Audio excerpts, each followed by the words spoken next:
Raising concerns that growing mistrust between President William Ruto and ODM leader Raila Odinga, that is dating back to the deadly June 25th protest, could derail the much-anticipated national conclave that is proposed by Odinga.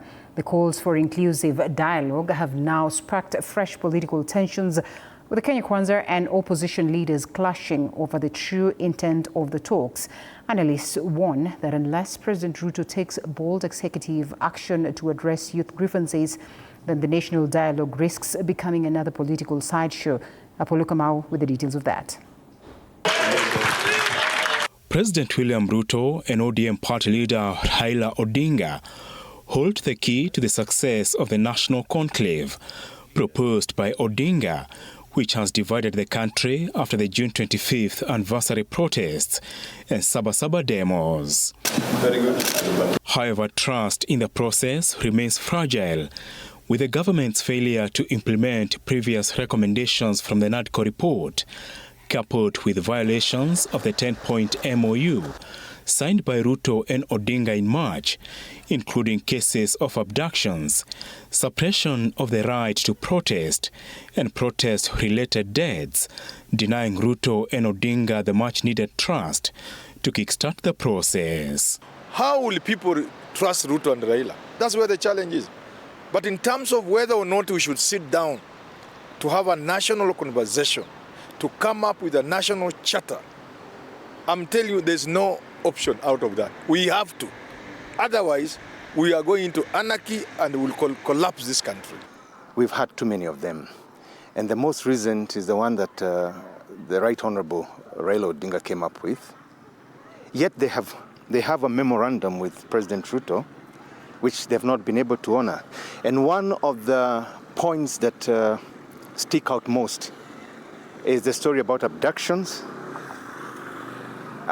because I think they must have agreed on honoring that, to avoid abductions, to respect Article 37 of our Constitution. In a bid to give the conclave credence and make it acceptable to Kenyans fatigued by political-led dialogue, the Political Parties Liaison Committee, PPLC, apart from embracing Odinga's dialogue call, wants a citizen-led inclusive process to be led by the team. Key priority areas for the conversation will include a deliberate war on corruption. The dialogue will focus on concrete strategies to eradicate corruption, restore public trust, and ensure accountability. Comprehensive police reforms and justice for human rights abuses. Justice must be served for those injured, abducted, or killed. The conversation will demand reforms and prosecutions where necessary. There is a framework that we shall be developing, but in a nutshell, these talks will be based on a county forum formula. We shall go to the people. So when you talk about the 15 million Gen Zs, we shall go to them. Questions abound on how the government will engage the leaderless Gen Z, whose only slogan since the 2024 anti-finance bill demos has been Ruto must go, amid a charged political environment between the opposition and the government along one-term, two-term factional lines. The call for a convention, a conference, or a conclave is yet another con game.